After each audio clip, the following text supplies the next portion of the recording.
my name is Eric, and I'm a junior here at SUNY Oswego. I'm so excited to host this session of my identity and my career.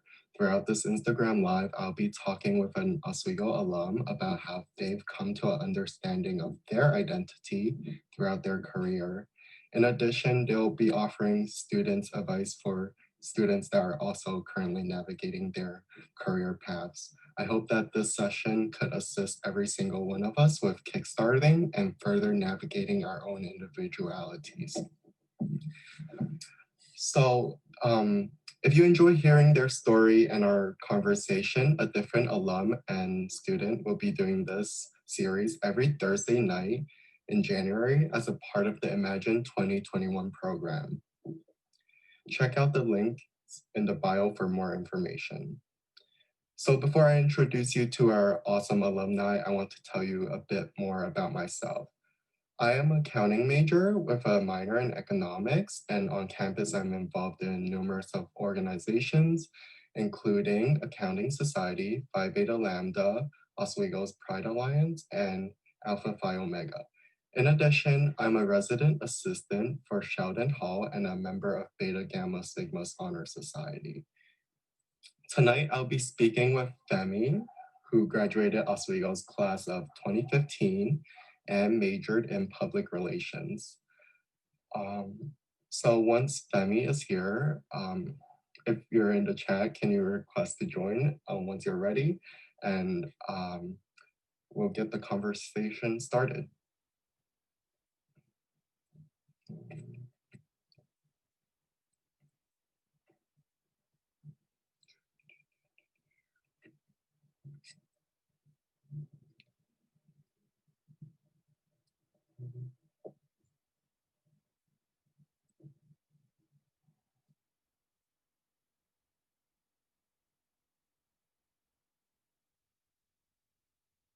Okay, let's see if this, okay, hey, what's going on? Hey, Femi. I just told everyone about your graduating year and your major. Can you tell them more about what you do now, what you did in Oswego, and other fun facts about you? Yeah, so when I was at Oswego, I was a public relations major. I was kind of at this phase where I was a little confused because I was like, I had an international business minor and I had a French minor because I speak French. And at the time, I was like, I wanted to develop my French and I wanted to study abroad. And so I decided to quit French and found a way to get abroad through international business. And so I ended up studying abroad to France, got back and then decided, oh, wait, I got more classes I need to take. Let me just drop this minor. So I did that because I wanted to graduate on time. But so when I was at SUNY Oswego, I was not as involved as I would have hoped. For me, it was really being focused on my career and doing internships. I interned for the study abroad department, who I'm still very connected with. Liz, who is still there. I'm still connected with her and talk to her a lot, especially because both our careers is the same. And on top of that, besides that, I was a building manager. So I worked as a building manager. It was the highest paying job. And for me, that was like important. And I was at Hart Hall, but I definitely did participate in a lot of the conversations around identity and social justice through BSU and ASU, and participated in a lot of organizational stuff. But outside of that, what I'm doing right now, so in the past 5 years, I've been doing contract work. I started out working for United States Agency for International Development. So I was a communication specialist there. I worked in Ghana and Ethiopia. And then once I came back, I decided that I wanted to do something a little bit different because I'm a Gemini and that's what I do. So I went for AmeriCorps. So I did AmeriCorps. That was my first taste. I got up and moved to Minneapolis. I'm from New York City, so why would I ever move to Minneapolis? We fell in love with it.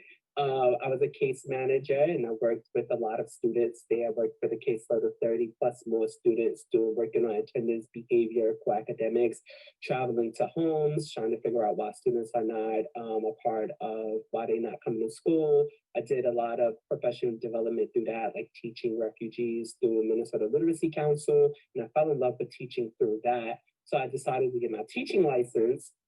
Rather than going through like the 2-year process of being a teacher, I was like, let me get a certificate and then get a general license so I can teach at different schools and have control over my schedule.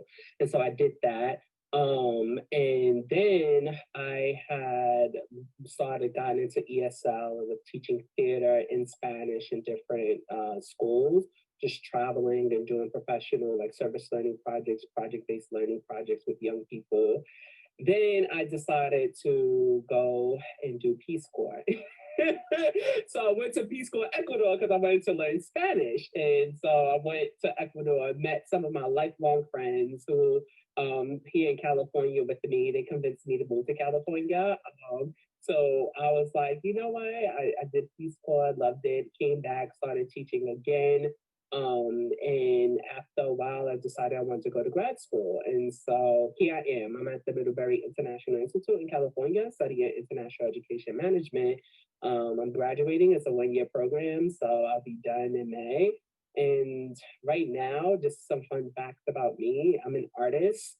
I do literary art. Now I'm doing visual. So I'm working on a podcast to producing episodes to release in the fall, and doing documentary style, like documentaries around like Black identity, around like people of color around the world, and we'll eventually go into consultancy.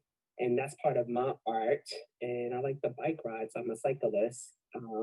I like to ride my bike. I'm working on doing a tour to San Francisco, which is 11 hours from where I'm at. So let's see if I can do that.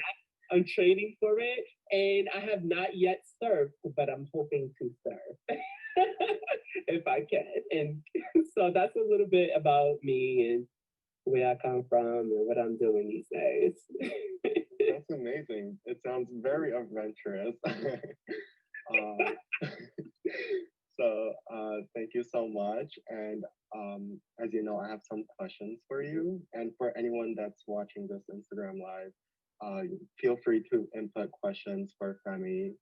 I want to make sure that this session is as interactive as possible. So let's begin with my first question, which is, what do you currently do and how did you get there?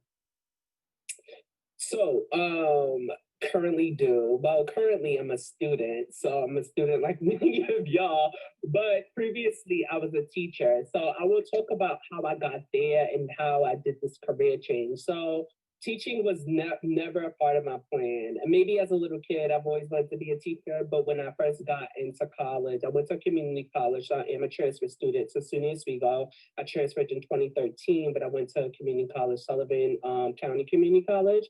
I knew immediately as a second semester freshman that I wanted to do public relations. I love the idea of doing entertainment, like working in entertainment. I love writing, and so I wanted to represent different clients and change perspective. So I immediately declared my major as public relations when I got into SUNY Oswego. And so from there, I was just like working endlessly to learn about public relations, the different types of public relations, whether I went to do community relations or government relations, which is what I ended up doing. But mostly I wanted to just represent like famous people because that's just kind of what my personality was. I'm from New York City, so why not represent famous and get access to Soho. So no, did not turn out to be my plan. By junior year was bored.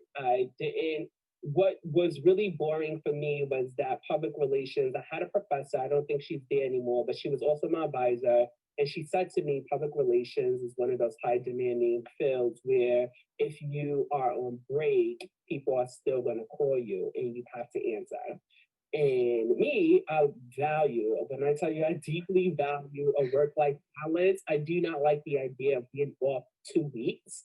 So when she told me that told me that public relations was not for me. So being the Gemini again, I was like, okay, well, I'm a building manager, and I wasn't supposed to scroll on a computer. And I started doing research, like, what can I do now that's just different, that's life giving? And then I saw this contract position with USAID. And that was my first taste of being abroad and working in that capacity in international development. I don't know how I got it. I had internships before and done some community involvement work, but for some reason they saw it and they saw something in me and they gave me that opportunity.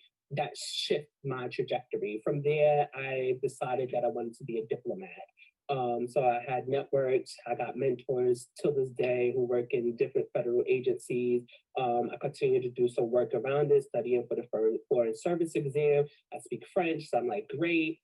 This is awesome. And then I said, you know what, I want to go into the Peace Corps, because a lot of them were saying, a lot of my peers at the time were saying, go into the Peace Corps, that's how you get this job. So I was like, great, let's do that. And I was supposed to do the Peace Corps right well after I graduated, ended up not doing it, ended up doing another contract position with USAID. But then when I came back, I felt lost because I didn't get one of my clearances in time for USAID, and I didn't know, I mean, for Peace Corps, and so I didn't know what to do. And that ultimately what pushed me to just do AmeriCorps instead. And when I did AmeriCorps, I really fell in love with education. I love the aspect of the idea that education is a moderator of culture and identities and people and ideas. And I love working with young people so much. And so I did that. And honestly, that's what got me in education. But teaching is hard.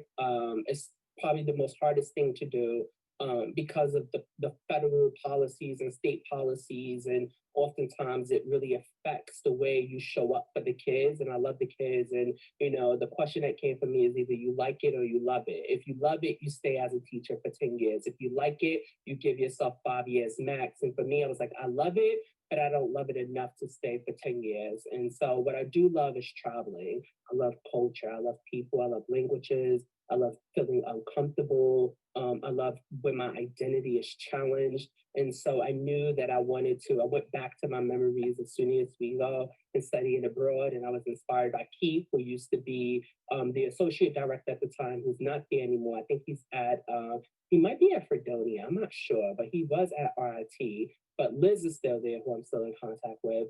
And I had a conversation with Liz. I spoke with Jackie at the career service and was like, I'm doing this career change. I need you to help me. And she did. And I ended up wanting to do international education and study abroad. And this is where I'm at in grad school, doing that very thing. Thank you. That's very amazing. That's amazing. Like I know like some of my peers that like they don't know if they want what they're studying is something that they're passionate about. And you know, at the moment it feels like it's like over because you're in your junior year and like you're studying something that's like not your passion. But like it's really inspiring, and I thank you a lot for coming here and telling everyone about your journey and that it's not over. Like the past is, it just defines your future. Yeah. So my second question would be, would you say your identity has played a part in your career path so far? If so, how? Yeah, my identity played a huge part. My biggest identity, so it's really interesting. When I was in SUNY Oswego, I would say that my biggest identity that played the role for me would probably be my queer identity. The fact that as a queer person, I had to really grapple with the reality of if I'm visibly queer, right? Will I be able to, can I be safe in the workplace? And without being fired, without people looking at me and asking me questions, making disparaging comments. And that really affected my decision and what I wanted to do with public relations. I should say that also played the role for me as well. And also it tied me to entertainment because I knew that wanting to do entertainment, like working in the entertainment industry as a publicist, would have given me the flexibility to explore my identity in unimaginable ways. And so I really appreciated that. But I think that in terms of that journey, right, like that was the first part of it. But as a teacher, my Black identity really showed up a lot because I'm working in a high needs school, and you're probably one of the very few African American teachers who are working in the school, and students are really leaning to you for support. They're looking at you as a model of fortitude, and they want to learn like what inspired you, what motivates you to move the way you do in the world. And so as a Black person, I'm always advocating for a lot of my African American students, but students of color all the time when I'm talking about school to prison pipeline, when I'm telling them this is kind of like what my background is and where I, how I've gotten from being in New York City in a working class family, and then, having this privilege of just going and navigating different worlds and learning different languages and meeting, important people. That's just through commitment. And so showing that, just really exercising my identity in an unapologetic way was really awesome. But I would say my career decision and where I'm at right now at this stage in the game, almost 30 years old, I will say that being a millennial is really what's dominating my identity, because I don't want to, I know what I want. And what I don't want is to enter the workforce, with working long hours, with poor fringe benefits, or being a vessel where knowledge is being put into, or not having any kind of vacation. I really value myself. I value community. I value, traveling. I want to spend more time just reading a book and doing art and not working all the time. And so when I talk to myself, because I see a question talking about like, what advice would you give your undergrad self? I would say to my undergrad self, it's like, be proud of, just like, don't doubt yourself. Because I doubted myself. Like, I think doubting my ability to advocate for myself is what deterred me from continuing on the path of public relations.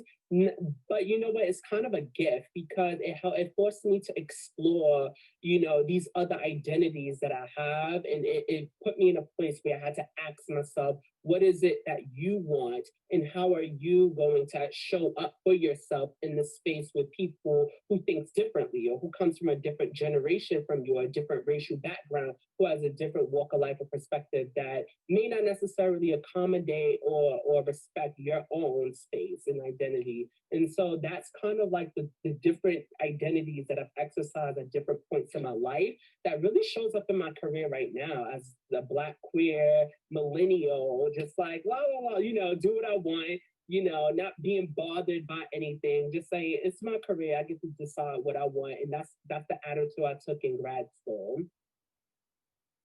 Amazing. Thank you. My third question for you is, have you faced any challenges and barriers relating to your identity throughout your career? What is your best advice for students who have faced challenges or barriers relating to their identity?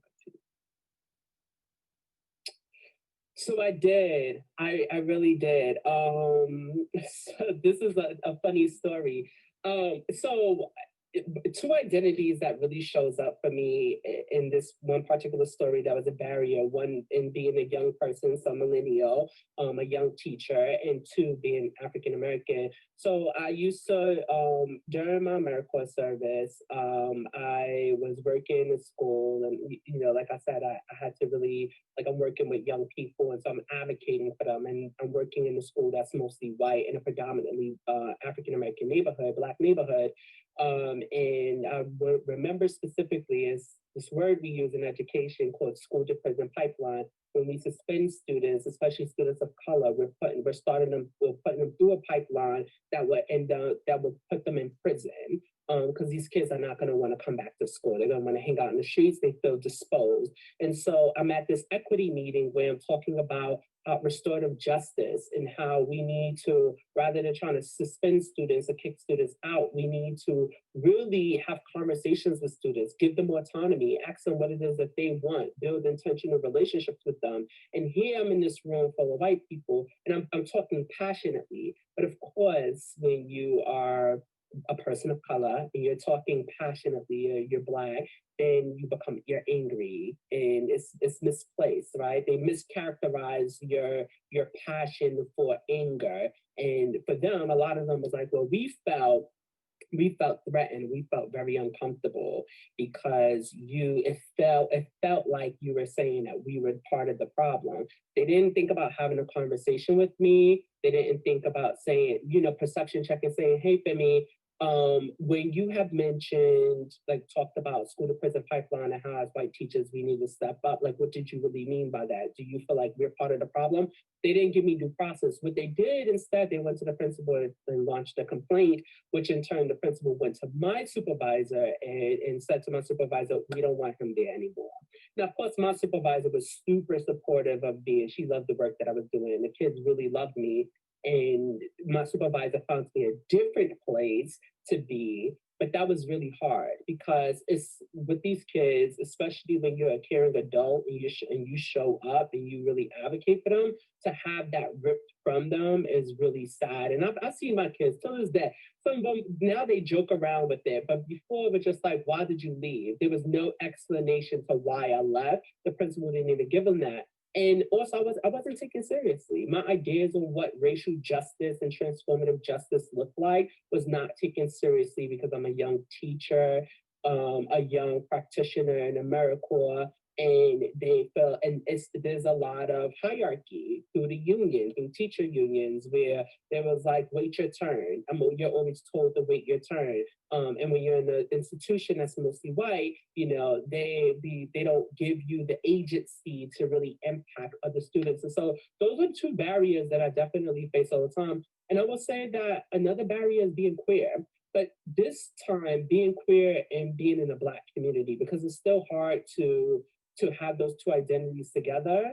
If you can't be Black and queer at the same time. You have to be either Black or you queer. And if you queer, then for not every Black person, but in our community, it's this notion that, gay or homosexuality or queerness is like a cultural wonder to whiteness. And so how do you be queer without students singing, are you gay? Because my students, are you trans? Are you gay? And you have to think about, okay, if I tell you this, will I be met with violence? What if a parent says, I don't want him working with my children anymore or my kid because this is a gay, and that happened before. So my queer identity has to take a back seat as a teacher because of the negative reaction that happens. So these are kind of the barriers that's at place. The institution doesn't protect you as a queer person.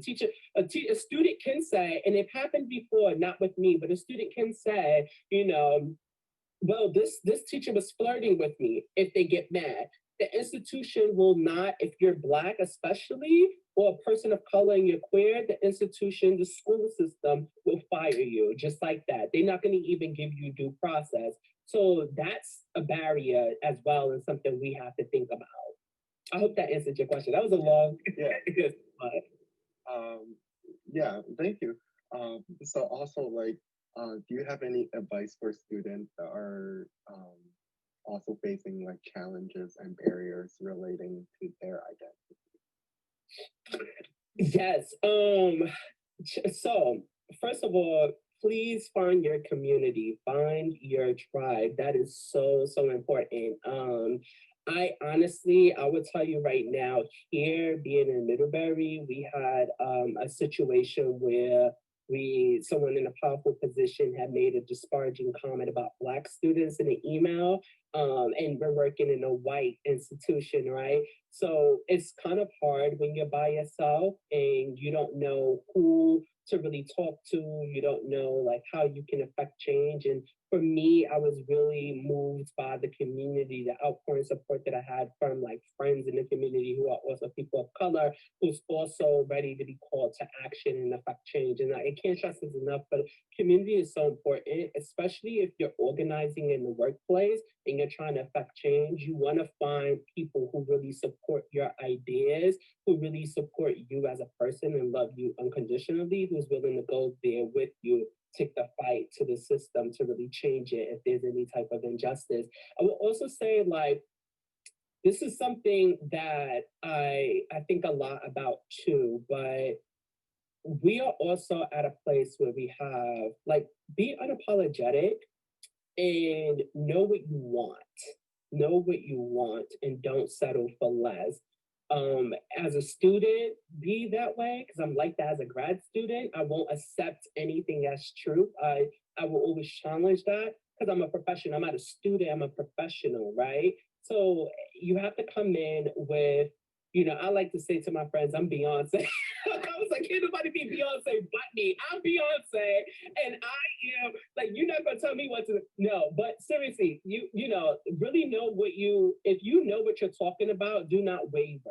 Really be challenged that. Be willing to challenge that, and also be willing to disprove your own hypothesis. It's nothing wrong with being wrong, like be wrong all the time. But I really carry that knowledge with me. Like I know what I want and I advocate for myself wholeheartedly. And I'm gonna tell you no. I say a lot of no's than I do a yes, because a lot of times like people, especially with my identity, like to use our work as free labor. They don't want to pay us as our work. And I do my research. So do your research. I'm working, I know after I graduate in May, I'm going to probably be somebody's chief diversity officer.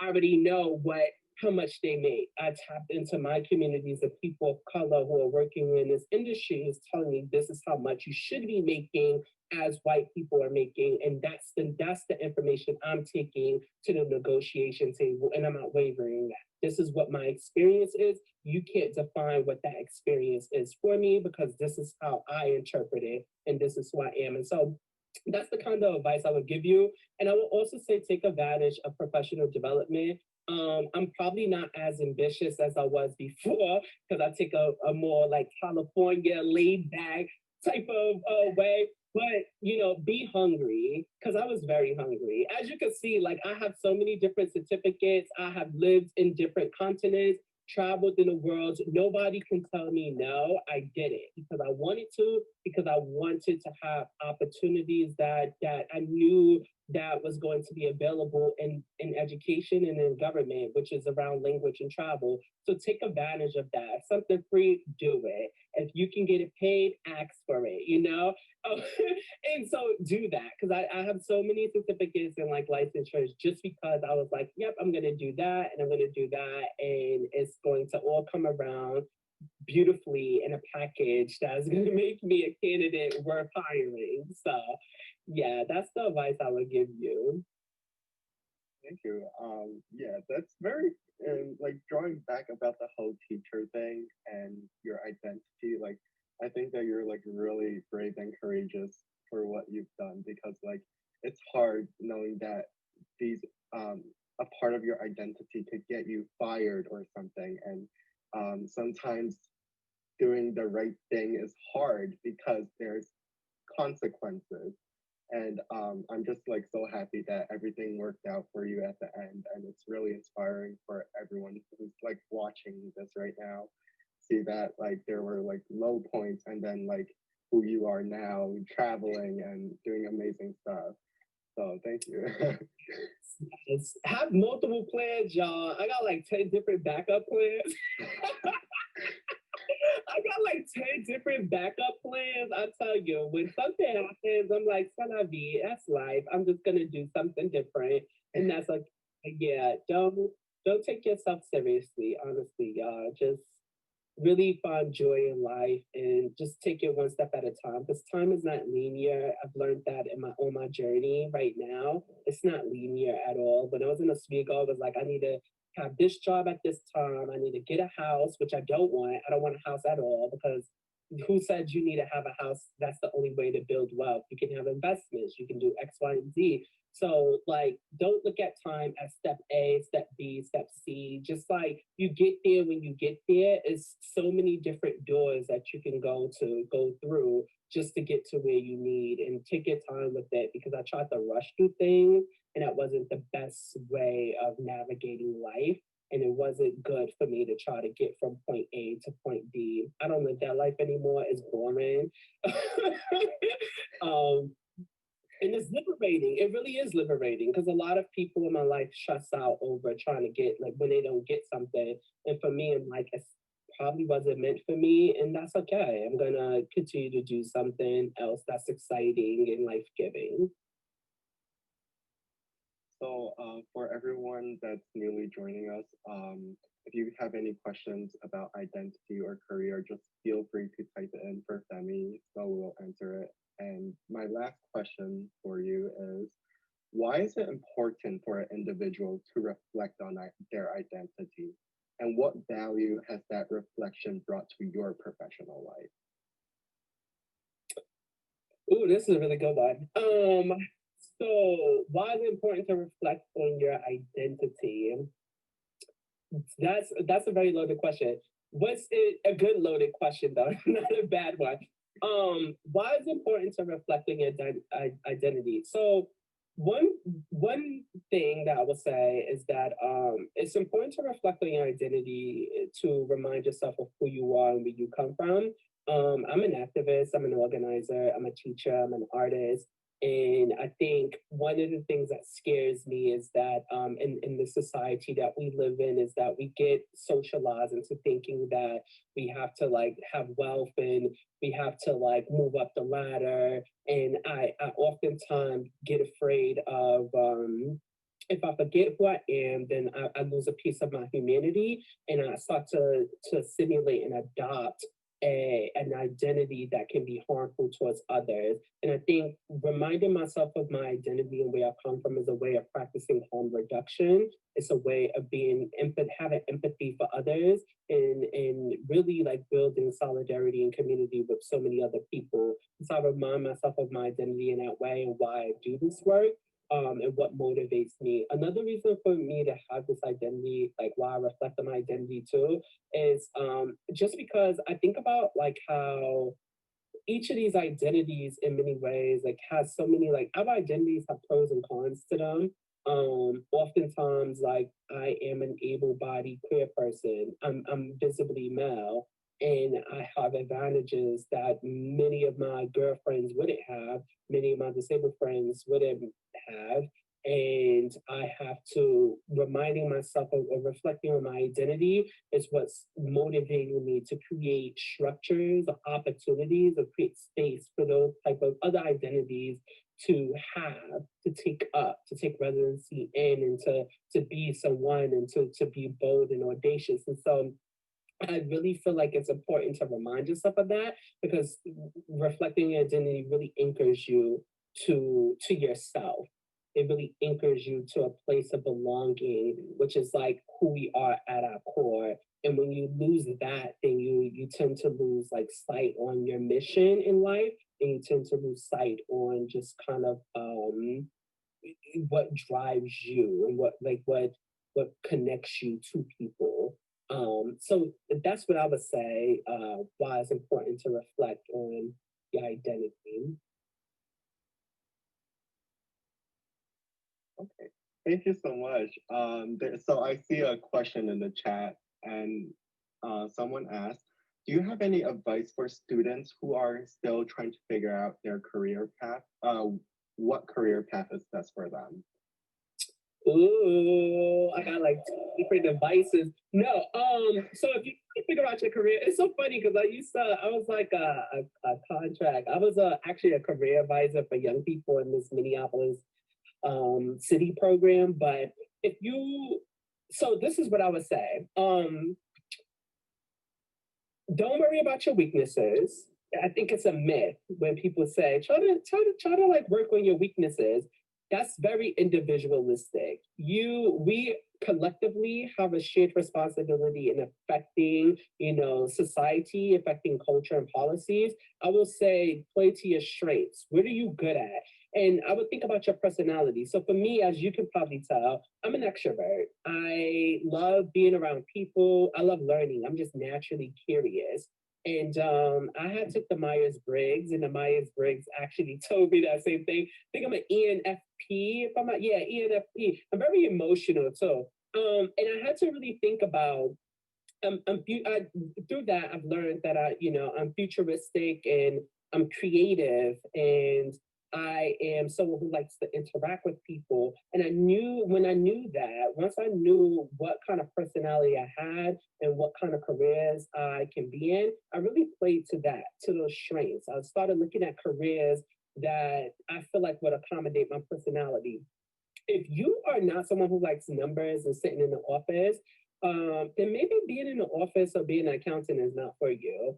But if you're creative, don't worry about this whole you don't make enough money. There's so many ways to make money. I can tell you right now, like I do it as a consultant and teacher, so many different things. Like I just play to your strength. If you're a creator, create. Do that. Believe in yourself and find a career path that's really accommodating their personality. That's something I wish I would have done more. I loved history, and if I could have, somehow turned back the hand of time, I probably would have did like political, maybe history, not political science at SUNY Oswego, or would have did creative writing. But I did it because I was too focused on, oh, that's not going to make money. And then I did public relations, but public relations wasn't my personality neither.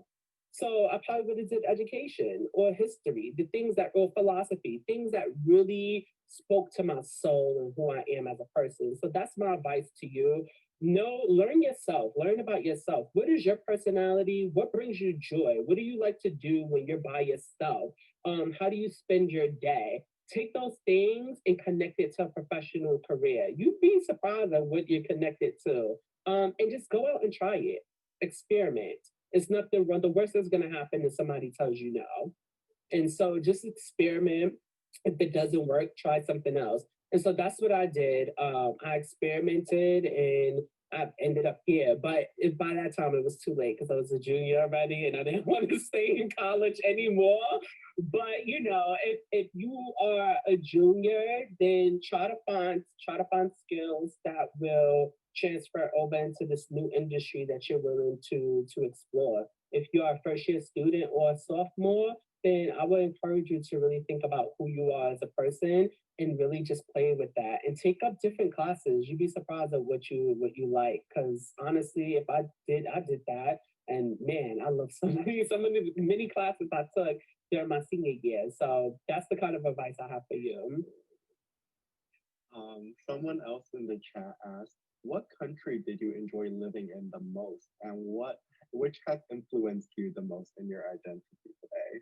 Ooh, wait, man, that's such a funny wow, because there's so many countries. Wow, what influenced my identity? You know what?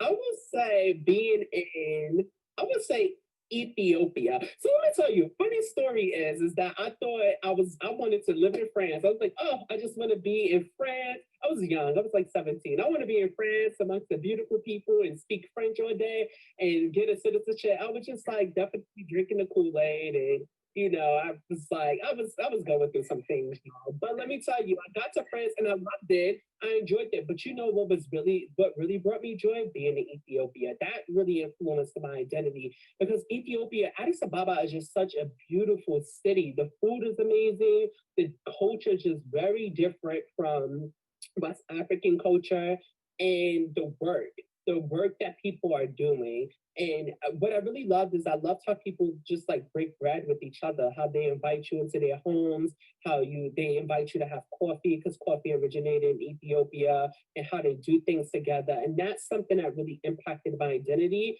I am more collectivistic than I am individualistic. I like to flex both because I think our identities are always in flux. It's never like static.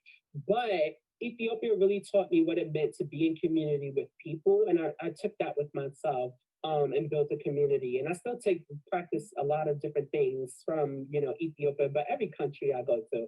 But Ethiopia really taught me the beauty of like family and having people to count on and doing things together, and I really appreciated that. And so that's the country I would say really impacted me the most. Wow, that's so many countries, but yeah, that one definitely. Um, is there anyone with any last minute questions for Femi? Don't be shy. He's really nice. um, Forever hold your peace. um, Otherwise, thank you, Femi, for your time and sharing your advice for everyone, to everyone, and thank you everyone for watching. There will be another session of my identity and my career next Thursday at the same time. So feel free to join. Otherwise, have a good night, everyone. Yes, ciao. And feel free to connect if you want to chat. I love chatting with people. So just connect through Instagram or LinkedIn. Don't be shy. Hit me up. All right. Ciao, everyone. Have a good night. Thank you again. Anytime. Bye bye.